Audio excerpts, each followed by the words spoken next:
Good morning to all. So ਬੇਟਾ ਅੱਜ ਦਾ ਜਿਹੜਾ ਸਾਡਾ ਟੌਪਿਕ ਹੈ ਉਹ ਹੈ ਮੀਨ ਔਰ average value of AC. Current ਦੇ ਬਾਰੇ ਤੁਸੀਂ ਪਹਿਲਾਂ ਹੀ ਸਟੱਡੀ ਕਰ ਚੁੱਕੇ ਹੋ ਕਿ ਕਰੰਟ ਜਿਹੜਾ ਦੋ ਤਰ੍ਹਾਂ ਦਾ ਹੁੰਦਾ ਹੈ, ਏਸੀ ਕਰੰਟ ਤੇ ਡੀਸੀ ਕਰੰਟ। ਏਸੀ ਕਰੰਟ ਜਿਹੜਾ ਜਿਹਨੂੰ ਆਪਾਂ ਅਲਟਰਨੇਟਿੰਗ ਕਰੰਟ ਦੇ ਨਾਂ ਨਾਲ ਜਾਣਦੇ ਹਾਂ, ਇਹਨੂੰ ਸ਼ਾਰਟਕਟ ਆਪਾਂ ਲਿਖਦੇ ਹਾਂ ਏਸੀ। ਏਸੀ ਕਰੰਟ ਕੀ ਹੈ? ਉਹ ਕਰੰਟ ਜਿਹੜਾ ਟਾਈਮ ਦੇ ਨਾਲ ਆਪਣੀ ਡਾਇਰੈਕਸ਼ਨ ਚੇਂਜ ਕਰਦਾ ਹੈ ਜਾਂ ਫਲਕਚੁਏਟ ਕਰਦਾ ਹੈ, ਉਹਨੂੰ ਆਪਾਂ ਏਸੀ ਕਰੰਟ ਕਹਿੰਦੇ ਹਾਂ।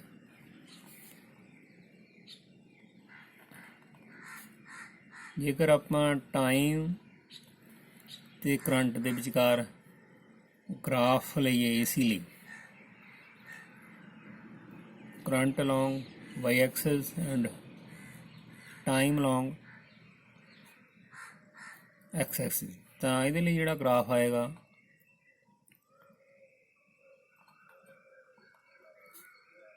ਉਹ ਇਸ ਤਰ੍ਹਾਂ ਦਾ ਹੈ। ਸੋ ਇਹ ਏਸੀ ਕਰੰਟ ਦਾ ਇਹ ਗ੍ਰਾਫ ਹੈ। ਏਸੀ ਕਰੰਟ ਜਿਹੜਾ ਹਾਫ ਟਾਈਮ ਪੀਰੀਅਡ ਬਾਅਦ ਆਪਣੀ ਡਾਇਰੈਕਸ਼ਨ ਚੇਂਜ ਕਰਦਾ। ਮੰਨ ਲਓ ਇੱਕ ਵੇਵ ਜਿਹੜੀ ਆ ਇੱਥੋਂ ਲੈ ਕੇ ਇੱਥੇ ਤੱਕ ਇੱਕ ਵੇਵ ਬਣ ਗਈ, ਇੱਥੇ ਲਈ ਟਾਈਮ ਲੱਗਾ ਟੀ, ਤਾਂ ਇੱਥੇ ਤੁਸੀਂ ਦੇਖੋਗੇ ਕਿ ਦੁਬਾਰਾ ਫਿਰ ਇਹ ਜ਼ੀਰੋ ਹੋ ਰਿਹਾ ਟਾਈਮ t/2 ਤੇ, ਤਾਂ ਹਾਫ ਟਾਈਮ ਪੀਰੀਅਡ ਬਾਅਦ ਇਹ ਦੁਬਾਰਾ ਫਿਰ ਜ਼ੀਰੋ ਹੋ ਜਾਂਦਾ ਤੇ ਉਸ ਤੋਂ ਬਾਅਦ ਆਪਣੀ ਡਾਇਰੈਕਸ਼ਨ ਚੇਂਜ ਕਰਦਾ। ਪਹਿਲਾਂ ਪੋਜ਼ਿਟਿਵ ਸਾਈਕਲ 'ਚ ਜਾਂਦਾ, ਫਿਰ ਨੈਗੇਟਿਵ, ਫਿਰ ਪੋਜ਼ਿਟਿਵ, ਫਿਰ ਨੈਗੇਟਿਵ। ਸੋ ਇਸ ਗ੍ਰਾਫ ਦੇ ਵਿੱਚ ਤੁਸੀਂ ਦੋ ਕਰੰਟ ਵੇਵ ਦੇਖ ਰਹੇ ਹੋ, ਠੀਕ ਹੈ। ਘਰਾਂ ਜਿਹੜੀ ਸਪਲਾਈ ਆਉਂਦੀ ਆ ਉਹ ਏਸੀ ਕਰੰਟ ਦੀ ਆ। ਉਹ ਕਰੰਟ ਜਿਹੜਾ ਫਲਕਚੁਏਟਿੰਗ ਕਰੰਟ ਹੈ, ਟਾਈਮ ਦੇ ਨਾਲ ਆਪਣੀ ਡਾਇਰੈਕਸ਼ਨ ਚੇਂਜ ਕਰ ਰਿਹਾ। ਜਿਹੜਾ ਡੀਸੀ ਕਰੰਟ ਹੈ ਇਹਨੂੰ ਆਪਾਂ ਡਾਇਰੈਕਟ ਕਰੰਟ ਦੇ ਨਾਂ ਨਾਲ ਜਾਣਦੇ, ਇਹਨੂੰ ਸ਼ਾਰਟਕਟ ਲਿਖਦੇ ਹਾਂ ਡੀਸੀ। ਇਹ ਉਹ ਕਰੰਟ ਹੈ ਜਿਹੜਾ ਟਾਈਮ ਦੇ ਨਾਲ ਆਪਣੀ ਡਾਇਰੈਕਸ਼ਨ ਚੇਂਜ ਨਹੀਂ ਕਰਦਾ। ਇਹਦੇ ਲਈ ਜਿਹੜਾ ਗ੍ਰਾਫ ਆਏਗਾ,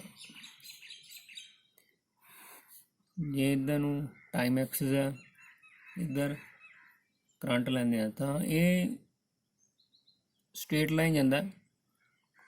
ਔਰ ਦੇਖੋ ਇਹ ਟਾਈਮ ਐਕਸਿਸ ਦੇ ਪੈਰਲਲ ਕਾਂਸਟੈਂਟ ਕਰੰਟ ਹੈ, ਇਹਦੀ ਵੈਲਿਊ ਜਿਹੜੀ ਉਹ ਚੇਂਜ ਨਹੀਂ ਹੋ ਰਹੀ।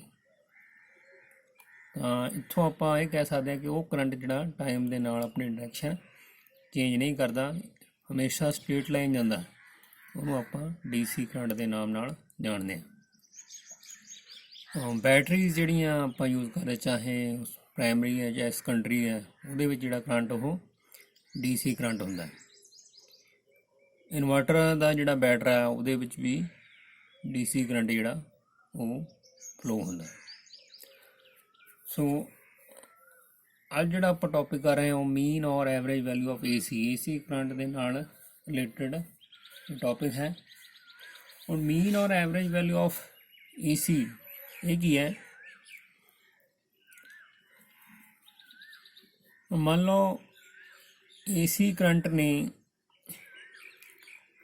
ਟਾਈਮ ਪੀਰੀਅਡ ਟੀ ਦੇ ਵਿੱਚ ਜਿਹੜਾ ਸਰਕਟ ਚਾਰਜ ਸਪਲਾਈ ਕੀਤਾ ਉਹ ਹੈ Q, ਠੀਕ ਹੈ ਜੀ। ਹੁਣ ਮੀਨ ਔਰ ਐਵਰੇਜ ਵੈਲਿਊ ਆਫ ਏਸੀ ਕੀ ਹੈ ਕਿ ਉਹ ਕਰੰਟ ਜਿਹੜਾ ਏਸੀ ਦੇ ਹਾਫ ਟਾਈਮ ਪੀਰੀਅਡ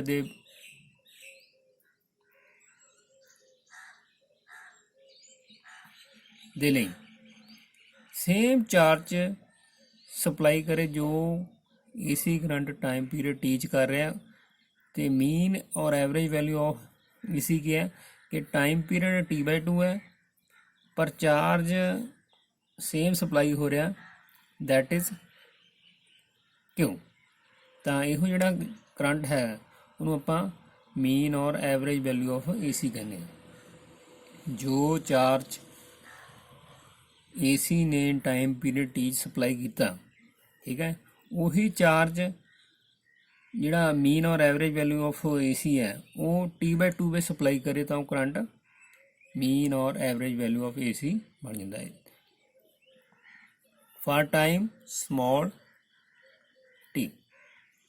ਹੁਣ ਇਹਦੇ ਲਈ ਆਪਾਂ ਐਕਸਪ੍ਰੈਸ਼ਨ ਕਰਾਂਗੇ।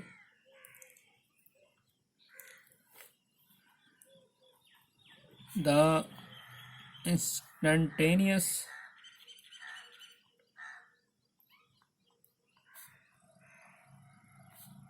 value of AC is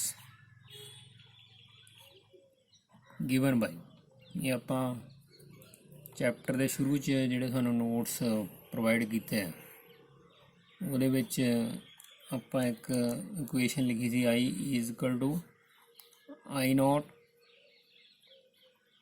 sin ωt। ਤਾਂ ਇਹ ਸਾਡਾ ਕੀ ਹੈ, ਇੰਸਟੈਂਟੇਨੀਅਸ ਕਰੰਟ। ਇਹਨੂੰ ਆਪਾਂ ਇਕੁਏਸ਼ਨ ਨੰਬਰ ਫਸਟ ਕੰਸੀਡਰ ਕਰ ਲੈਂਦੇ ਹਾਂ। ਹੁਣ ਆਪਾਂ ਜੇਕਰ ਇਹ ਮੰਨ ਲਈ ਕਿ ਕਰੰਟ ਜਿਹੜਾ ਸਰਕਟ 'ਚ ਸਮੋਲ ਟਾਈਮ dt ਦੇ ਲਈ ਕਾਂਸਟੈਂਟ ਰਹਿੰਦਾ,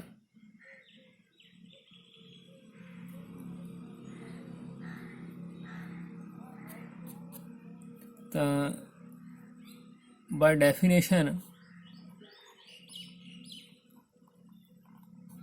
ਵੈਸ ਕਰੰਟ ਲਈ ਡੈਫੀਨੇਸ਼ਨ ਹੁੰਦੀ ਹੈ I = ਚਾਰਜ Q/T। ਪਰ ਜੇਕਰ ਟਾਈਮ ਸਮੋਲ ਹੈ dt ਹੈ ਤਾਂ ਉਹਦੇ ਲਈ ਕਰੰਟ ਜਿਹੜਾ ਸਰਕਟ 'ਚ ਕਾਂਸਟੈਂਟ ਹੈ ਅਤੇ dq ਚਾਰਜ ਜਿਹੜਾ ਉਹ ਸਰਕਟ 'ਚ ਸਪਲਾਈ ਹੋ ਰਿਹਾ, ਤਾਂ ਕਰੰਟ ਆ ਜਾਏਗਾ dq/dt। ਇਸ ਇਕੁਏਸ਼ਨ ਤੋਂ ਚਾਰਜ dq ਜਿਹੜਾ ਉਹ ਆ ਗਿਆ ਸਾਡੇ ਕੋਲ I dt। ਹੁਣ I ਦੀ ਵੈਲਿਊ ਜਿਹੜੀ ਹੈ ਇਕੁਏਸ਼ਨ ਨੰਬਰ ਫਸਟ ਤੋਂ ਆਪਾਂ ਇੱਥੇ ਪੁੱਟ ਕਰਾਂਗੇ by using equation number 1। ਤਾਂ dq ਸਾਡੇ ਕੋਲ ਆ ਗਿਆ dq = I0 sin ωt into dt। I ਦੀ ਜਗ੍ਹਾ ਆਪਾਂ ਇਹ ਵੈਲਿਊ ਪੁੱਟ ਕਰਤੀ। ਸੋ ਇਹ ਜਿਹੜਾ ਕਰੰਟ ਹੈ ਇਹ ਚਾਰਜ ਜਿਹੜਾ ਹੈ ਇਹ ਸਮੋਲ ਟਾਈਮ dt ਦੇ ਲਈ ਸਰਕਟ 'ਚ ਸਪਲਾਈ ਹੋ ਰਿਹਾ। ਹੁਣ ਜੇਕਰ ਆਪਾਂ ਟੋਟਲ ਚਾਰਜ ਸਰਕਟ 'ਚ ਪਤਾ ਕਰਨਾ ਵੀ ਕਿੰਨਾ ਸਪਲਾਈ ਹੋ ਰਿਹਾ, ਉਹਦੇ ਲਈ ਸਾਨੂੰ ਇਸ ਇਕੁਏਸ਼ਨ ਨੂੰ ਇੰਟੀਗ੍ਰੇਟ ਕਰਨਾ ਪਏਗਾ between limits 0 to T/2।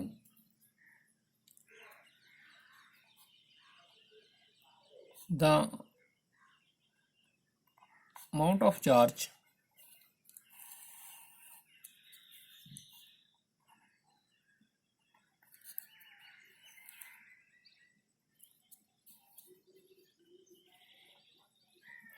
that will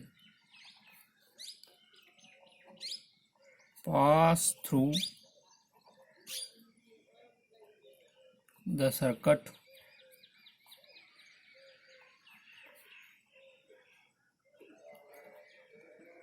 in time T/2 can be obtained by integrating above equation between limits small t = 0 to small t = T/2। ਸੋ ਇਸ ਇਕੁਏਸ਼ਨ ਨੂੰ ਆਪਾਂ ਇੰਟੀਗ੍ਰੇਟ ਕਰਾਂਗੇ। Integration of dq = integration 0 to T/2 I0 sin ωt into dt।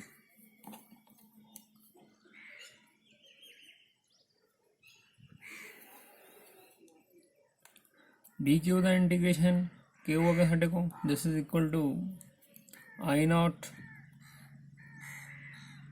इनू आप common रख लिया, integration करांगे आप 0 to t/2 sine omega T into D T.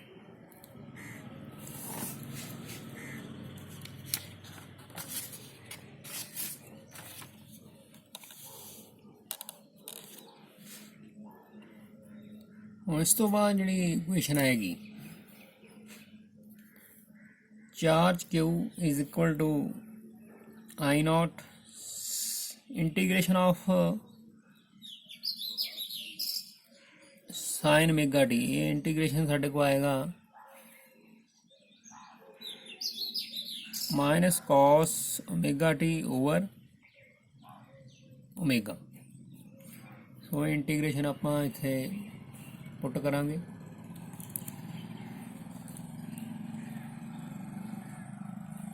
Minus cos omega T over omega, limits 0 to t/2, minus sine common आ गया, minus I naught और omega जड़ा इनू भी आप कॉमन रखते हैं, ओमेगा की साढ़े को angular frequency, cos omega T limits 0 to t/2, charge Q is equal to I naught over omega cos omega into, हम स्मॉल टी की जगह आप अपर लिमिट पुट करनी है t/2 minus sine cos omega into T की जगह lower limit 0।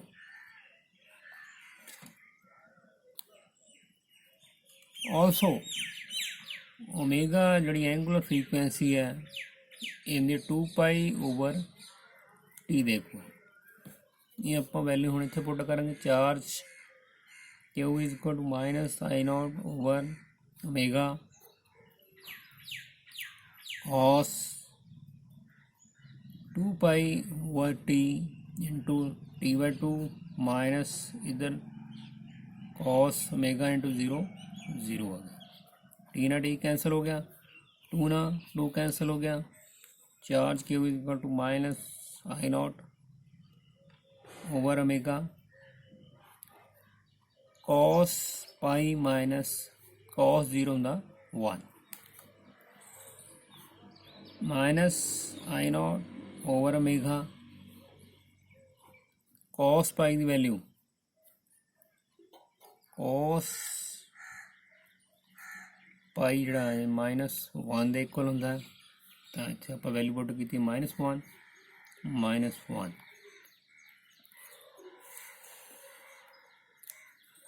Charge Q साढ़े को आ गया minus I naught over omega into -1 -1 -2, तो 2 आई नॉट ओवर ओमेगा साढ़े को इक्वेशन आ गई।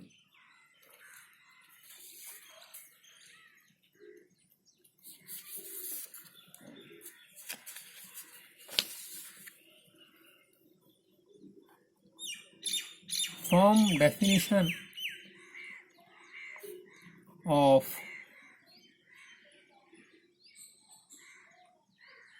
mean or average value of AC, starting ਆਪਾਂ ਜਿਹੜੀ मीन और एवरेज वैल्यू ऑफ AC ਲਈ ਡੈਫੀਨੇਸ਼ਨ ਕੀਤੀ ਹੈ, ਉਹਦੇ ਮੁਤਾਬਕ ਜਿਹੜਾ मीन करंट है जिन्हों आप IM नाल डिनोट करते हैं, this is equal to charge Q over time period t/2, क्योंकि जिहड़ा मीन करंट है वो AC दे time period half time period दे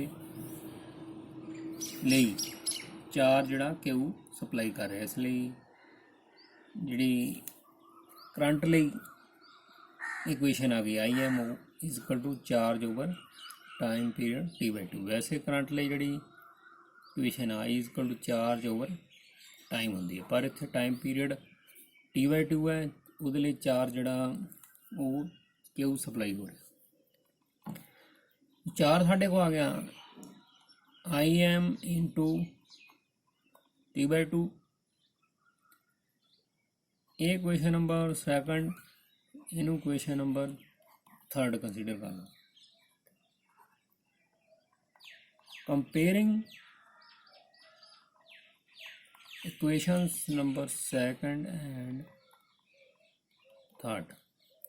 ਸੈਕੰਡ ਇਕੁਏਸ਼ਨ ਜਿਹੜੀ ਆ ਉਹ ਵੀ ਚਾਰਜ ਲਈ ਹੈ ਤੇ ਥਰਡ ਇਕੁਏਸ਼ਨ ਉਹ ਵੀ ਚਾਰਜ ਲਈ, ਨਾ ਦੋਨਾਂ ਨੂੰ ਆਪਾਂ ਕੰਪੇਅਰ ਕਰ ਲੈਣਾ। ਸਾਡੇ ਕੋਲ ਇਕੁਏਸ਼ਨ ਜਿਹੜੀ ਹੈਗੀ Im into T/2 this is equal to 2I0 over omega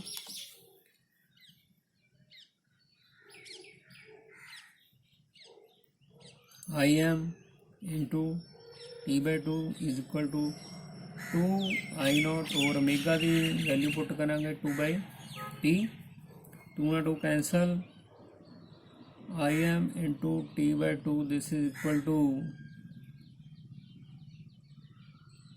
I0 T over pi, T ना T फिर कैंसल हो गया। मीन करंट साढ़े को आ गया Im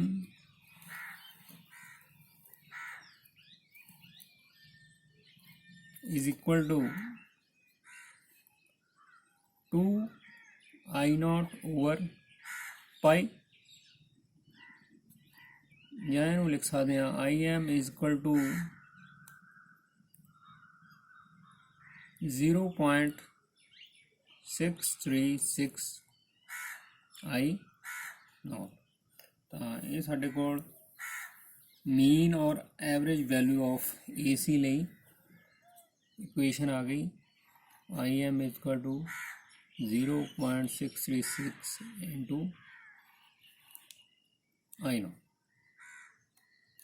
ਸੋ ਇਹ ਸਾਡਾ ਅੱਜ ਦਾ ਟੌਪਿਕ ਸੀਗਾ ਮੀਨ ਔਰ average value of AC। Thank you very much and have a nice day.